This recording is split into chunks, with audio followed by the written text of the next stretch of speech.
నమస్కారం, welcome to our channel. నేను సహస్ర. మన భారతదేశంలో మహిళలు ఎదుర్కొంటున్న లైంగిక వేధింపులు రోజుకి లక్షల కొద్దీ ఉంటున్నాయి. మహిళలు ఒక్కరే కాకుండా ముఖ్యంగా మైనర్ బాలికలు, చిన్నపిల్లల మీద అఘాయిత్యాలు అయితే దారుణంగా రోజు రోజుకు పెరుగుతూనే ఉన్నాయి తప్ప తగ్గట్లేదు. మరి పోక్సో చట్టం ఏం చెప్తుంది? పోక్సో చట్టం కఠినంగా లేకపోవడం వల్లే ఈ అఘాయిత్యాలు, ఈ దాడులు ఎక్కువ అవుతున్నాయా? మరి అంత స్ట్రిక్ట్గా ఉంటే కనుక ఇలాంటివి జరగకుండా ఉంటాయి కదా. అసలు పోక్సో చట్టం నిజంగానే అంత కఠినంగా శిక్షిస్తుందా లేదా? పోక్సో చట్టం కింద ఎవరెవరు ఎలాంటి శిక్షలు పడతాయి, ఏ విధంగా ఉన్నాయి, ఇవన్నీ కూడా ఈరోజు తెలుసుకుందాం. సో ప్రస్తుతం మనతో పాటు ఉన్నారు హైకోర్టు అడ్వకేట్ బి వరుణ్ గారు. ఆయన అడిగి ఈ డీటెయిల్స్ అన్ని తెలుసుకుందాం. నమస్కారం సార్. నమస్తే అండి. సార్, గత 5 ఏళ్లలో నేను మీడియాకి వచ్చి ఒక 4 ఏళ్లలో నేను చూసిన కేసులు అయితే బాలికల మీద, మైనర్ బాలికల మీద ఇన్నంటే ఇన్ని చూశాను. 1 year బేబీని రేప్ చేసి చంపడం, 6 months, అసలు 6 years, 9th class పిల్లల్ని, థర్డ్ క్లాస్ పిల్లని 9th class 7th class పిల్లాడు చేయడం. అసలు ఒకటా రెండా, నెలకొకటి వస్తూనే ఉంటాయి. ఇట్లా రెగ్యులర్గా వస్తున్నాయనంటే శిక్షలు పడట్లేకనా, లేకపోతే జనం ఎవరైతే చేస్తున్నారో భయపడకనా? అసలు ఎందుకు భయం లేదంటారు జనాలకి ఇలా లైంగిక వేధింపులు చేయడానికి?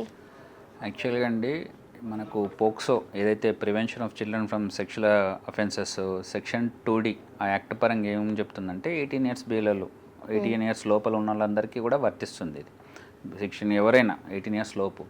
సో వీళ్ళకి కూడా ఎవరైతే ఈ అఫెన్సెస్ చేశారో వాళ్ళపైన as per the law life imprisonment కూడా ఉంది. ఓకే, లైఫ్ కన్విక్షన్ లైఫ్ కూడా ఇచ్చారు వాళ్ళకి. అలాగే 20 years అట్లా కూడా ఉంది. Okay, depending on the grounds and all. So theory పరంగా చాలా శిక్షలు ఉన్నాయండి. కానీ కొన్ని సిచ్యువేషన్లో ఏం జరుగుతున్నాయంటే ఎవరైతే వాళ్ళ పేరెంట్స్ కానీ ఎవరైనా ఉన్నా కూడా వాళ్ళు అంతగా దాన్ని కంటిన్యూ చేయకపోవడం, దానికోసం పోరాటం చేయకపోవడం. ఓకే, తర్వాత ఎవరైనా పెద్ద పార్టీస్ వచ్చేసి మనీ ఇచ్చేసి ఏదన్నా సెటిల్మెంట్ చేసుకోవడం వల్ల ముందుకు రావట్లేదు. ఓకే, పోక్సో అనే కాదని కొన్ని అశోక్ నగర్లో ఒక సూసైడ్ జరిగింది, ఏదో సమ్ ఎగ్జామ్స్ విషయంలో గ్రూప్స్ అని ఏదో లేట్ అవుతుందని. తర్వాత కొందరు డిఐ కూడా అందులో ఇన్వాల్వ్ అయ్యి వాళ్ళ ఒక సెల్ ఫోన్ ఓపెన్ చేసి కొన్ని మ్యానిపులేషన్ చేయడం చేశారు. ఓకే, ఇక్కడ ఏంటి, అక్కడ అబ్బాయికి అమ్మాయికి ఏ రిలేషన్ లేదు, జస్ట్ ఏదో ట్రై చేశాడు క్రియేట్ చేయడానికి. కానీ అక్కడ క్లియర్ కట్గా తెలిసింది వేరే విషయంలో ఆమె సూసైడ్ చేసుకుందని. కానీ వాళ్ళ పేరెంట్స్ని పిలిపించి మనీ ఇచ్చి సాల్వ్ చేసేసినప్పుడు వాళ్ళే విత్డ్రా చేసుకున్నప్పుడు petition, how come mothers will go forward? So వాళ్ళ పేరెంట్స్ కూడా వాళ్ళ ఎథిక్స్కి మోరల్స్కి స్టిక్ ఆన్ అయి ఉంటేనే ఏదైనా న్యాయం జరుగుతుంది. ఒక కేసు మేము చూసాం మేడ్చల్ మల్కాజ్గిరి కోర్టులో. అక్కడ ఏంటి, టీచరే స్టూడెంట్ని చేసిందని వచ్చింది. అది ఎంతవరకు నిజమో ఐ విట్నెస్ తప్ప ఎవరు చెప్పలేరండి. కానీ అక్కడ ఏం జరిగింది, వీళ్ళకంత అవగాహన లేక, అవేర్నెస్ లేక, వీళ్ళకు సపోర్ట్ చేసేవాళ్ళు మెయిన్గా లేక. ఓకే, అక్కడ ఏం జరిగింది, అటెండెన్స్ రిజిస్టర్ చూపించారు. ఆ అటెండెన్స్ రిజిస్టర్ ఎప్పుడైతే జరిగిందో ఆ ఇన్సిడెంట్స్ చెప్పినప్పుడు ఆ టైంలో స్కూల్కే రాలేదు అన్నట్టుగా చూపించడం జరిగింది. అది ఎంతవరకు వాస్తవమో వాళ్ళకే తెలియాలి. కానీ ఆ ఎవిడెన్స్ అనేది స్ట్రాంగ్గా ఉన్నప్పుడు, ఆమె స్కూల్కి రానప్పుడు how come the offence will be done? అది కేవలం మనీ డ్రాగ్ చేయడానికి అనేసి కేసు డిస్పోజ్ చేసేసారు, డిస్మిస్. ఓకే, ఇక్కడ ఏంటంటే ఎవరైతే వాళ్ళ తల్లిదండ్రులు ఉన్నారు కానీ మిగతా ఎవరైనా గార్డియన్స్ ఉంటే వాళ్ళు చాలా ఎథిక్స్కి కట్టుబడి వాళ్ళకి న్యాయం జరిగేలా పోరాడాలి. పోరాడితే న్యాయం జరుగుతుందో లేదో తెలియదు, కానీ పోరాడకుండా అయితే న్యాయం జరగదు. సో ఇలాంటి సిచ్యువేషన్స్లో ఎవరు వాళ్ళని పట్టించుకునే వాళ్ళు లేక, కొందరికి పేరెంట్స్ కూడా లేక, లేకపోతే వాళ్ళు చాలా వీక్గా ఉండటం, వాళ్ళు ఏమీ సౌండ్ చేయలేకపోవటం, సొసైటీ మీద ఇన్ఫ్లుయెన్స్ చేయలేకపోవడం వల్ల కూడా మీరు అన్నట్టుగా డైలీ ఎన్నో జరుగుతున్నాయి. ఏంటంటే బేసికల్గా భయం లేదు మనకు. ఒక లాలో కూడా ఒకటి ఉంది, bail is the rule, jail is the exception అని. బెయిల్ అనేది ఏదో ఒక గ్రౌండ్స్లో వాళ్ళు ఇవ్వడం జరుగుతుంది. సో వచ్చినప్పుడు అది అంత స్ట్రిక్ట్గా లేదు, అది అంతగా ఎట్లాగో ఆ భయం లేదు జనానికి. ఏదైనా తప్పు చేస్తే పనిష్మెంట్ అనేది ఖచ్చితంగా వస్తుంది అనేది లేదు. ఏదో ఒక లూప్ హోల్స్ ద్వారా బయటికి రావచ్చులే, పాత నానుడు ఉంది చట్టం ఉన్నోడికి చుట్టం అన్నట్టు ఇలా ఉంది. కాబట్టి కడుపులో భయం లేదు కాబట్టి ఇలాంటి అఫెన్సెస్ చిన్నపిల్లల మీద అతి దారుణంగా జరుగుతున్నాయి. కానీ ఎవరైతే వాళ్ళు మోరల్స్కి కట్టుబడి ఉండి వాళ్ళకు ఒక మంచి అడ్వకేట్ దొరికితే వాళ్ళకి న్యాయం చేయడం, అట్లాంటి విషయంలో న్యాయం జరిగింది. రీసెంట్గా రంగారెడ్డి కోర్టులో కన్విక్షన్ వేశారు ఒకరికి. ఓకే, తర్వాత వాళ్ళు జడ్జి మీద కూడా అటాక్ చేయడం, దాని మీద నిన్న హైకోర్టు తప్ప మిగతా ఏ కోర్ట్స్ కూడా నడవలేదు. ఎందుకంటే కన్విక్షన్ పడింది ఇట్లాంటి కేసెస్లోని. వాళ్ళకి పడుతూనే ఉన్నాయి. మీరు డైలీ చూసుకుంటే ఈ ఫాస్ట్ ట్రాక్ కోర్ట్స్ కానీ పోక్సో కేసులు ఎంతోమంది కూడా కన్విక్షన్ పడుతూనే ఉంది. అంటే వాళ్ళకి పనిష్మెంట్ అనేది వచ్చేస్తుంది. కానీ ప్రతి చోట జరగాలంటే కూడా వీళ్ళు కూడా చాలా స్ట్రాంగ్గా ఉండాలి, వీళ్ళకి ఒక మోరల్ సపోర్ట్ కూడా ఉండాలి, అప్పుడు ఖచ్చితంగా న్యాయం జరుగుతుంది. అంటే ఇలాంటివి జరగకుండా ఉండడానికి మెయిన్గా తల్లిదండ్రులు పిల్లల్ని బాగా క్రమశిక్షణలో పెంచాలి. ఎవరైతే అబ్బాయిలు ఉన్నారో కూడా వాళ్ళని ఒక డిసిప్లిన్గా పెంచితే అసలు జరగకుండా ఉంటుంది. మన మెడికల్ టర్మినాలజీలో ఒక మాట ఉంది, prevention is better than cure అని. పిల్లలు తప్పు చేసిన తర్వాత వాళ్ళని కాపాడటం, దానికోసం ఏదో చేయడం కాకుండా ముందే డిసిప్లిన్గా పెంచితే అసలు ఇది రానే రాదు ఇష్యూ. అట్లా అంటే మీరు అన్నట్టు ఒకవేళ కేసు కనుక పడినట్లయితే సీరియస్గానే వాళ్ళ మీద శిక్ష పడుతుంది. ఫర్ ఎగ్జాంపుల్ రీసెంట్గా ఫన్ బకెట్ భార్గవ్కి దాదాపు 20 సంవత్సరాలు జైలు శిక్ష పడింది. అంటే ఇప్పుడు 20 సంవత్సరాలు జైలు శిక్ష పడ్డానికి ఇక్కడ వీళ్ళ తల్లిదండ్రులు కానీ లాయర్ కానీ అడ్వకేట్ కానీ చాలా స్ట్రిక్ట్గా ఈ కేసుని డీల్ చేయడం జరిగిందంటారా? ఇప్పుడు ఆ భార్గవ్ ఎవరైతే ఇన్ఫ్లుయెన్సర్ ఉన్నారో తను తప్పు చేయండి అయితే శిక్ష పడదండి.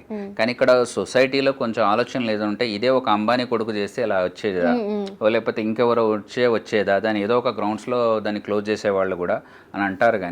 కానీ మేము చూసినట్టు మటుకైతే ఇప్పుడు కొందరు ఐఏఎస్ ఆఫీసర్లు జైలుకి పోవడం జరిగింది. కొన్ని కేసెస్లో ఈవెన్ పొలిటీషియన్స్ ఎంతోమంది కూడా జైలుకి వెళ్ళడం జరిగింది.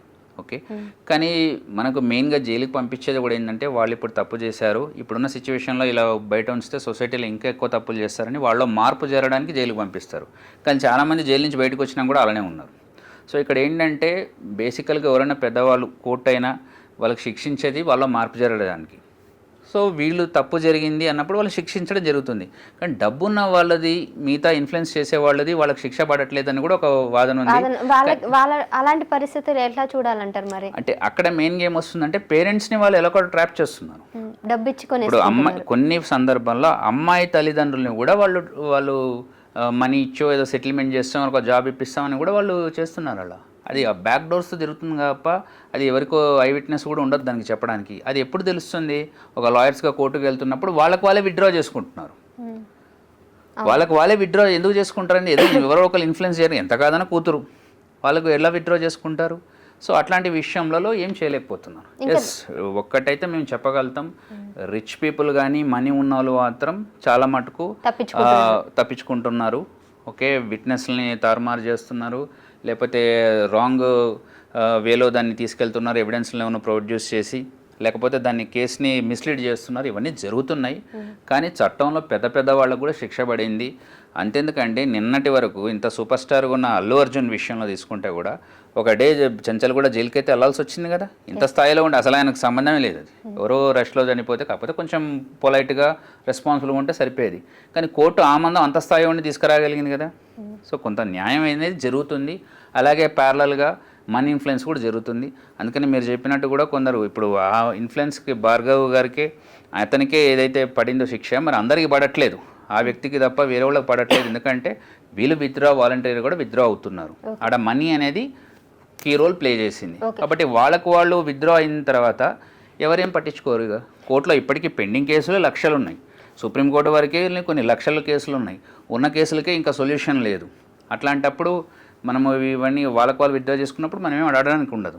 ఒకవేళ శిక్ష పడిన తర్వాత బయటికి రావడానికి కానీ శిక్ష తగ్గించుకోవడానికి ఏమైనా అవకాశాలు ఉంటాయా ఈ పోక్సో చట్టం తర్వాత? జనరల్గా అయితే మనకు ఆగస్ట్ 15కి కానీ జనవరి 26కి కానీ కొందరిని రిలీజ్ చేయడం జరుగుతుంటుంది. అంటే వాళ్ళలో ఒక మార్పు జరిగిందని చెప్పేసి వాళ్ళు ఒక మంచి స్థాయిగా అవి చాలా గ్రౌండ్స్లో ఉంటాయి, డీప్గా వెళ్ళాల్సి వస్తుంది.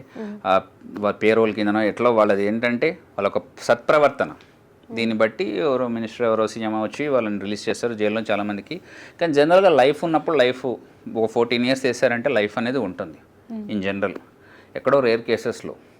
అందుకని అది జరగకుండా కూడా చూసుకోవాలి. ఇక్కడ మనం చూస్తుంటే ఈ భార్గవ్ అనే వ్యక్తి పైన కూడా సింపతి అని చూపినక్కర్లే, ఎందుకంటే ఆయన తప్పు చేశాడు కాబట్టి దానికి తగ్గ ఎవిడెన్స్లు ఉన్నాయి కాబట్టి దానికి శిక్ష పడింది. కాబట్టి సమాజం దృక్పథం ఎప్పుడు వెళ్తుందంటే మనీ ఉన్న వాళ్ళకి పడుతుందా, వాళ్ళకి పడట్లేదు కదా అని. So we'll see that in course of time అలా డబ్బులు ఉన్న వాళ్ళు కూడా తప్పు చేస్తే శిక్ష పడాలని అనుకుందాం. సరే, అన్నిటికీ ఒకటే శిక్షనా? అంటే 20 సంవత్సరాల జైలు శిక్ష లాంటిదే ఉంటుందా లేకపోతే మారుతూ ఉంటుందా? అంటే వాట్ కైండ్ ఆఫ్ అఫెన్స్ చేశారనేది కూడా ఉంటుందండి. ఇప్పుడు పోక్సో అంటే వాడు లైంగికంగానే చేయనక్కర్లేదు, అక్కడ మేల్ అండ్ ఫీమేల్ ఇంటరాక్షన్ అవ్వనక్కర్లేదు. వాడు ఏమన్నా పాన్ వీడియోస్ చూపించినా కూడా అది అబ్యూస్ చేసినట్టే కదండి. లేకపోతే ఏమన్నా ఫిజికల్గా టచ్ చేసినా కూడా అది అబ్యూజే కదా. ఉమెన్కి మోడస్టీ పోయినట్టే కదా అక్కడ. మన యంగ్ ఏజ్ టీనేజ్ అయినా కూడా ఒక 16-17 అంటే వెల్ మెచ్యూర్డ్, వాళ్ళు కాలేజ్ ఏదో చదువుతుంటారు కూడా, though they come under the POCSO act. మరి అక్కడ కూడా వాళ్ళు తప్పు చేసినట్టు. ఇలా చాలా కన్సిడరేషన్లు ఉంటాయి. ఆ గ్రౌండ్స్ అన్ని కన్సిడర్ చేసి ఆ గ్రావిటీ ఆఫ్ ద కేసుని చూసి దాన్ని బట్టి శిక్ష చేయడం జరుగుతుంటుంది. కానీ పోక్సో కేసులో అయితే తప్పించుకోవడానికి లేదు. చాలామందికి ఇయర్స్ ఆఫ్ ఇంప్రిజన్మెంట్ కూడా వచ్చింది, అది ఎక్స్టెండ్ కూడా అయింది కూడా. అట్లా అంటే ఉన్న చట్టాలలో అంటే ఉన్న వాటి అన్నిట్లో కూడా పోక్సో అనేది చాలా స్ట్రిక్ట్గానే ఉందంటారు ఇప్పుడైతే. పోక్సో కేసెస్ అండ్ ఎల్డర్ వాళ్ళ మీద అయితే రేప్ కేసెస్ ఉన్నాయి. ఇంతకుముందు సెక్షన్ 376 అని ఉన్నాయి. అట్లా మనకు న్యాయం జరగాలంటే మనుషులు కూడా కరెక్ట్గా ఉండాలనేది మెయిన్గా.